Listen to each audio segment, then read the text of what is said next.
Hi, everybody. This is week 5. We're going to talk about combining tools for taking tricks, which we've been doing all along. Let me go ahead and share my screen. And there we go. So we've talked in prior weeks about promoting honors. You have king, queen, you play one of them, they take the ace, your other one is established or set up. We talked about taking tricks with length, particularly in no trump contracts or suit contracts when trumps are already drawn. If you're the only one with cards in a suit, then when you play that suit, you're going to win the trick. Taking finesses, you have ace queen in your hand and you're in dummy, you lead toward your ace queen, hoping that the king is over on the right, or the other way around, ace queen and dummy, you lead toward the ace queen, hoping the king is on the left. Or maybe you have king jack in dummy and you lead toward the king jack, hoping the queen is on the left. You're hoping to be able to trap a defensive card in front of your cards. We talked about leading toward unsupported honors. You have king in one hand and just small cards everywhere else in the suit. You lead toward the king, hoping that the person with the ace has to play before your king. And if they jump up, your king is good. And if they play small, you cross your fingers, play your king, and it wins the trick. And we also talked a little bit about the idea of playing high from the short side and of managing our entries. So we've worked with all these tools, and Bridge is infinite. So over time, you'll find yourself adding more and more and more tools. Here's our 24-week curriculum. Again, we talked about promotion and length tricks, taking finesses, leading toward unsupported honors, then planning the play of a no trump contract. You need to make a plan and stick to it. Dummy comes down. You want to look at dummy, count the tricks you could take immediately, and then ask, where can I find more? And once you make the plan, now you can play from dummy and execute your plan. And you want to stick to your plan. Today we'll talk about combining tools. It's really very similar to the material we've looked at already, particularly in week 4. And then, of course, after week 24, we go back and do everything over again because repetition is the key to learning. Secret for combining tools for taking tricks. We talked about this image last week. You're already doing it. There have been many, many hands where we've taken finesses and knocked out aces and so on. Here's a hand that we looked at. It's a no trump contract, so we'll count winners, but we don't want to shoot them off immediately. So let's count our winners. I see 2 spade winners, 1 heart winner, 1 club winner. That's 4 certain winners, but I don't want to just shoot off my winners. I can get them anytime I want. What I want to do is establish more tricks. So where can I find more tricks? I'm going to win that first trick, and then I'm going to make them play the ace of diamonds. Once they play the ace of diamonds, I have created 3 diamond tricks. Doesn't matter if they play it on the first trick or the second trick or the third trick. Heck, if they don't play it on the first 3, I won't even lead the 4th one. After they play the ace of diamonds, we will have created 3 good diamond tricks. We will have promoted 3 tricks or established or set up, all synonyms. Is there hope for another trick? Yeah, look at dummy. There's the jaws. Ace, queen of hearts. We're going to hope that the king of hearts is on the left. And so what we'll do is we will lead toward the ace, queen of hearts. And if the king is on the left, that person is pickled. We're planning to play the queen, and it will win the trick. And if they play the king, which would be foolish, we'll win the ace and then we'll win the queen later. So our plan, which we make at trick 1 before we play any card from dummy, our plan is promote our diamonds, knock out the ace of diamonds, and then take a finesse in hearts. We decide this plan at trick 1, and then we just do it. We don't think about anything else. We just execute our plan. Here's another hand we looked at. West led the jack of spades. Very interesting. Look at the spade holding that we have, dummy and our hand. West leads the jack of spades. We're going to play small from dummy. We don't want to jump up with the ace. We're going to play small, and that's going to guarantee us a second spade trick. Because if East plays small, we win the queen and still have the ace. And if East plays the king, now we have both the ace and the queen as good. So because of positional advantage, we got another immediate trick. So let's count our winners. We now have, after the opening lead, two sure spade tricks, one heart trick, one club trick, and three diamond tricks. So we're up to seven immediate winners, but we're not going to shoot them off. Where can we find more? Well, I'm looking at my hand and I see the jaws and clubs. I'm in a hope that the king is over on the right. And my plan for this hand is play low at trick one to establish a second spade trick. Then I'm going to go get back in. I'm going to go over to dummy and start finessing clubs, hoping that it works. So that's my plan. And in fact, if I'm really lucky, maybe the clubs break 3-3 or the diamonds break 3-3, and I can create more length tricks. I decide my plan at trick one. And then all I do is focus on my plan. My plan was play small, take a club finesse. If it works, do it again, and then hope I get some length tricks. I don't have to think about a lot of things here. So the king of spades is going to win the first trick, and then they're going to lead another spade back because we like to return partner's opening lead suit. And then we're going to win that in dummy, and we'll lead toward the jaws in stout. So how's it going to start out? Jack of spades, small, king, small. They return a spade. We play small because we're going to win the ace in dummy. We win the ace. Now we try a club finesse. Small. We play the jack with our fingers crossed. Hey, it won the trick. So let's go back over to dummy. Play the queen. That way, afterward, you're looking at the ace king. If you play the ace first, there's some small chance you'll look at the king queen and ask, have I seen the ace? I do everything I can to minimize the mental load. So now I'm over there. I'm going to lead another club. Hey, that worked. I've now won two additional club tricks. So I'm up from 7 to 9. Um, Let me go ahead and cash the ace of clubs and see what happens. Oh my gosh, the clubs split 3-3. And now my other clubs are good. So I'm going to go ahead and win my club tricks. This person has to discard something. It's a little painful. They'd like to have another spade to lead back to their partner. Maybe they throw a heart. Now we play another club. This person probably throws away a diamond. And now this person is really kind of stuck. They don't want to throw away either of their big hearts.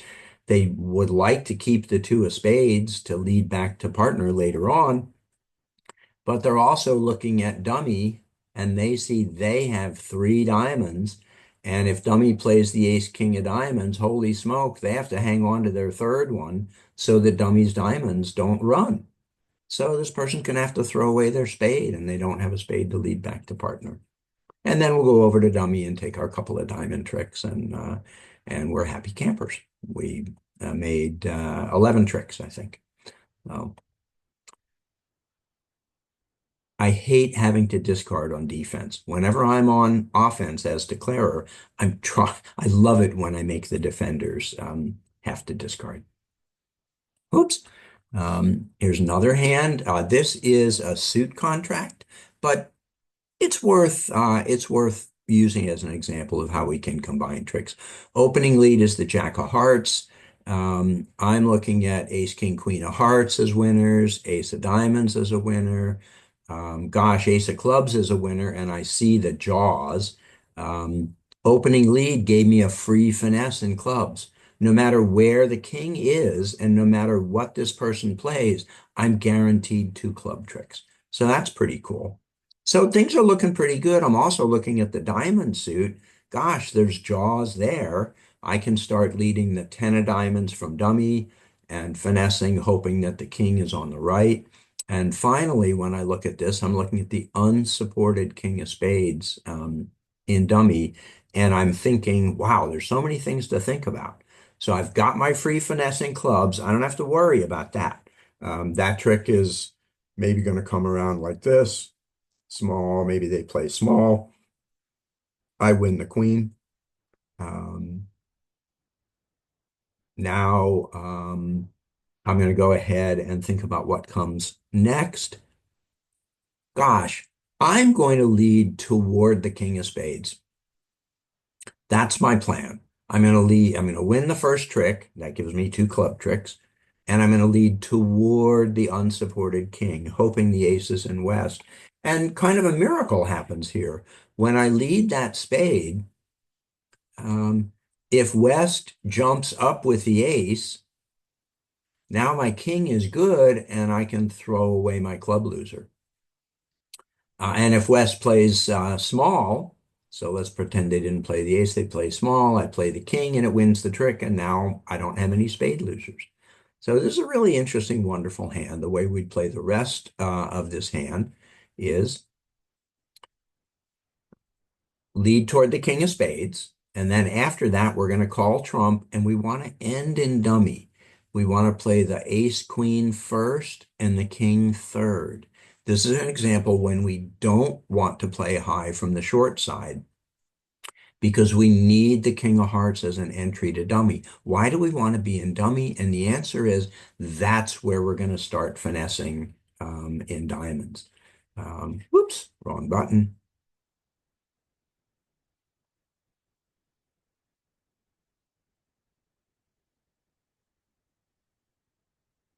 So the problem is that if I play small to the king and then come back to my hand and win the ace queen, now I can't start the diamond suit, right? If I start the diamond suit from here, I'm going to lose a trick to the king for sure. So instead, what I'm going to do, and I'm not showing the first trick anymore.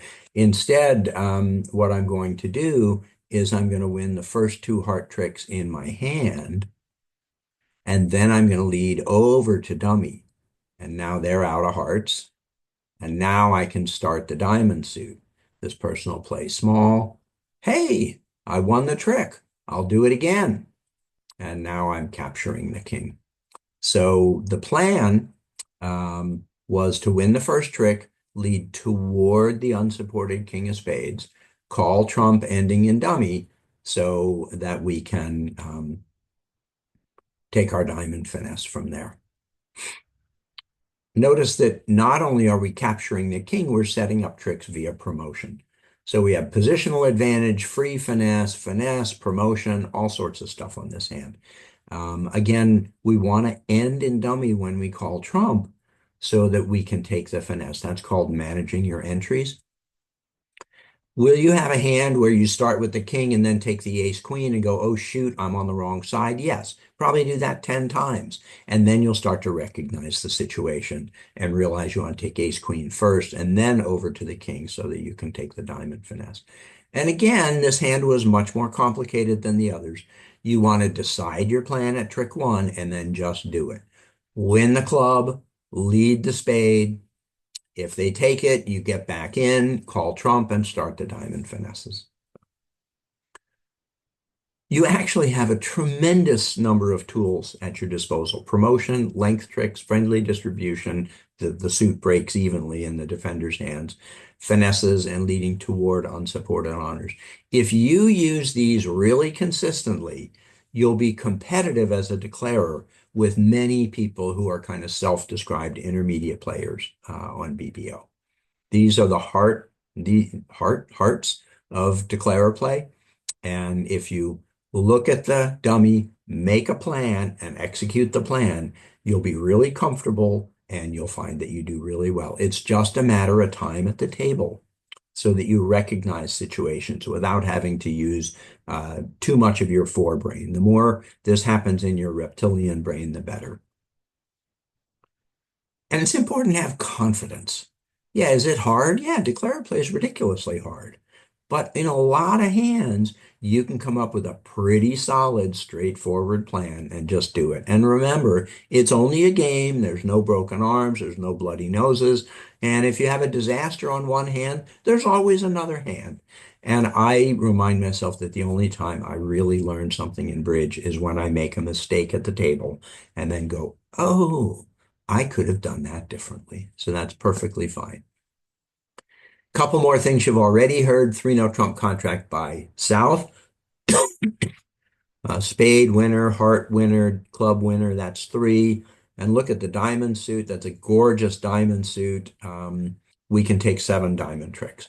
Very important, though, in the diamonds, we have to start high from the short side. So we're going to win the opening lead, and then we're going to start the diamonds by leading to the jack. So we're going to start by leading to the jack, get the jack out of the way, and now we go back over to dummy and we can enjoy all our diamond tricks. If you actually started the diamonds with a big one from dummy, and one of the other players, one of the defenders showed out, that means they have 4 diamonds. And now you wouldn't be able to run your diamonds because if you win the jack, you can't get back to dummy. And if you win the king, the jack falls under it and they still have 2 diamonds. So managing your entries is quite important. And it's highly related to this notion of playing high from the short side. Sometimes you don't do this, even though it's a good general guideline. Here's another contract, 3-no trump by South. I count 1, 2 spade winners. A heart winner is 3, 2 diamond winners is 4 or 5. Gosh, don't you wish they'd let a diamond and it would have come around to your jaws and you would have been guaranteed a 3rd diamond trick? Where else can we find tricks? Well, our plan is simple. It's going to be knock out the ace of clubs and enjoy our club tricks. So we're going to win the opening lead and we're just going to start on clubs until they take the ace and then continue taking our clubs. What's the one thing we have to be careful about? Where do we win the opening lead? Well, high from the short side would suggest the ace. The problem is we need the ace as an entry to dummy. So if we blindly follow high from the short side, and then we start on clubs, maybe they don't take their ace till the second round. Now we get back in. We have all those beautiful clubs in dummy, but we can't get there. So what we need to do is win the first spade in our hand and then start on clubs and keep banging away on clubs until they take the ace. And now we've still got the ace of spades to get back over to dummy. So again, we win the opening lead in South because we need the ace of spades as an entry. Don't play high from the short side if you need that card later. We've seen 2 of those examples already. Another phrase is preserve your entries if you need them. So again, promotion, length tricks, friendly distribution, finesses leading toward unsupported honors. Manage your entries and high from the short side, usually. And again, if you do these consistently, you'll be competitive with many, many, many intermediate players on BBO. Time at the table, relaxing. Look at dummy, make a plan. Don't think about anything but your plan. Just stick to your plan and have some confidence so you can relax. The more time at the table, the easier this all gets. Let's walk through the play on this hand. Opening lead is the jack of spades. It's very similar to the hand we saw a moment ago. So the first question is ace of spades, king, queen of spades. What's our plan? Well, we've got 3 immediate spade winners and a diamond winner is 4, and we can set up 5 club tricks. What's going to happen if we win high from the short side on trick 1? We may never get to enjoy our clubs. So we're going to win the first trick in our hand. And now we're going to start on clubs. And defender maybe lets us keep the first one, lets us keep and decides to take the second one. And now what the heck are they going to do? I can play another spade, but now we're in dummy, and we're going to take our 4 club tricks. Well, what's this person going to do? Well, maybe they throw away a couple of hearts.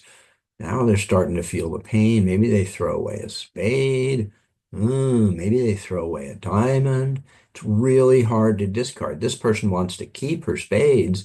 Does she throw away a diamond? She has to follow suit once. This is really hard for the defense. We'll talk about defense in a few weeks. Defense is super hard. So now We've won a whole bunch of tricks. Gosh, we still have control of the spade suit. We still have control of the diamond suit. We're not at risk of them running a bunch of heart tricks. And when we finish taking our clubs and dummy, maybe we've thrown away, let's see, this card's gone. We throw away, I think we had to throw away 4 cards. Um, so now we can lead toward the ace queen of diamonds and take a finesse, or we can just go ahead and knock out the ace of hearts and guarantee a trick that way. I don't know which one's better. I'd probably try the diamond finesse, but very interesting hand. A lot of times, the plan at the start was to set up the clubs and win the clubs. And then after you do that, you're late in the hand and you realize, gosh, I'm still in control of all the suits. Now maybe you think about, can I find an extra trick somewhere? Anyway, fun stuff. Here's the way I wrote it up. You have 3 spade tricks, a diamond trick, and 5 club tricks. Once you would knock out the ace, maybe a heart trick, maybe a diamond trick, but we have to save the ace of spades as an entry to dummy. So plan is win the opening lead in hand. Immediately start on clubs. After they take the ace of clubs, we're going to be golden for making our contract, get back to dummy with the ace of spades and cash the clubs. And then, as I said a moment ago, gosh, we're still in control. We have the top spade, the top diamond, a couple of good hearts, a couple of very strong hearts. So maybe we can knock out the king, the ace of hearts for a 10th trick. Or maybe we try the diamond finesse. And if it works, now we'll knock out the ace of hearts. Um, Coach Bill asks, how would you play each of these suits? And with time at the table, you'll recognize all these in a flash, no thinking required. Dummy has ace queen small, or maybe it's in your hand. What are you going to do? You see the jaws, and you hope the king is on the left, and you lead toward the jaws. And if the ace queen were in your hand with 3 small and dummy, you'd hope the king is on the right, and you would lead toward the ace queen. You're hoping the queen will take the trick. You lead toward the card that you hope will take the trick. Ace queen jack. Now the queen is supported. We could lead the queen. And if they cover it with the king, we win the ace, but we've established our jack. If the king is played, we grab it. Very similar. Let's play the queen.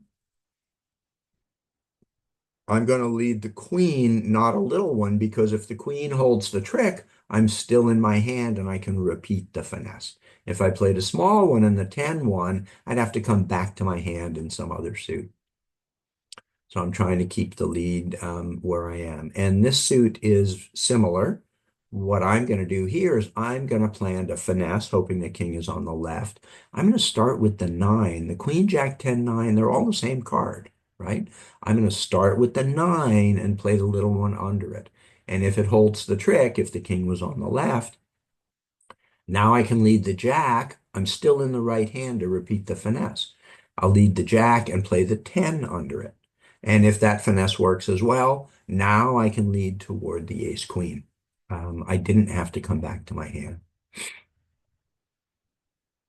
And finally, something we talked about a couple weeks ago, when you have an unsupported honor, you need to lead toward the unsupported honor. If you just start by leading the king, it'll never take a trick.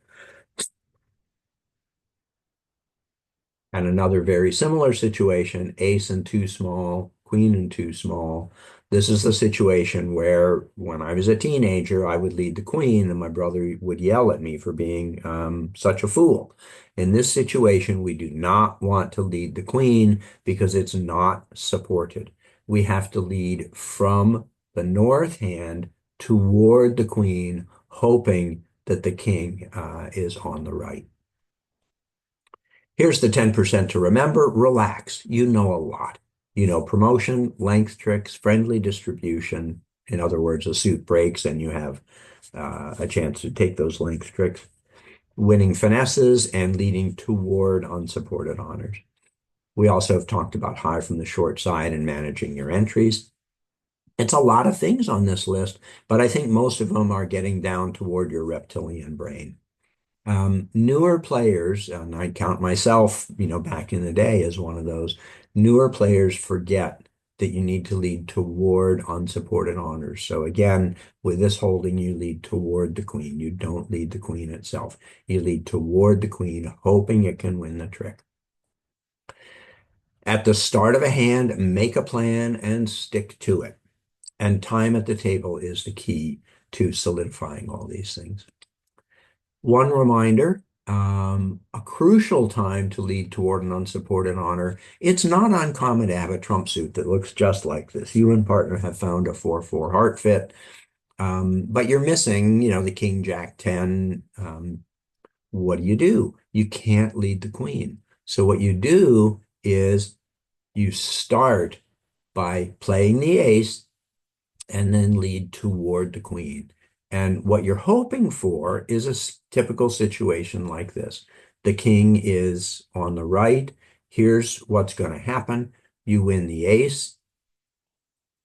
They both play small. Now you lead toward the queen. If this person plays the king, you can now use your queen to call their last trump. And if this person plays small, your queen wins the trick. And now they still have the king, but there's nothing you could do about that anyway. If you started by leading the queen, you would lose two tricks in this suit instead of just one. East is helpless if you cash the ace and then lead toward the queen. Why do you play the ace first? Well, once in a blue moon, the layout will be like this, and you love it when the singleton king falls under your ace. Another thing we talked about when we talked about finesses, here are two very similar suits. The difference is that on the left, you have only 8 cards. Say this is your trump suit. And on the right, you have 9 cards. So what should you do? Should you cash your 2 big ones? Or should you take a finesse? Should you play the king and then lead toward the jack? And it turns out that with 8 cards, the queen is pretty unlikely to fall if you just start by winning the king ace. Your best bet is cash the king and then lead toward the jack, planning to finesse. The reason is that with 8 cards, the queen, finessing for the queen is 50-50, but it's less than 50% that the queen will fall on the first 2 tricks. But with 9 cards, it's actually different. With 9 cards, the odds slightly favor playing for the queen to fall. So the plan is to win the king and then the ace. I wrote ace king, but same thing. With 9 cards, the odds say to hope the queen drops. And something you'll add to your arsenal over time is the difference is so small, 50-50 versus a little more than 50. Anything you learn from the bidding or the play of the hand might suggest that you take the finesse. For example, if the person on the left opened 1 no trump, showing a lot of high cards, they're more likely to have the queen. So go ahead and try the finesse. Or maybe the person on the right preempted, showing a really long suit. Well, if they have a really long suit, they don't have as much room in their hand for cards in this suit. So the queen is more likely to be on the left, and it might suggest that you play the king and then take a finesse. Some good homework hands on Bridgemaster, and that's the story for today. Good to see you.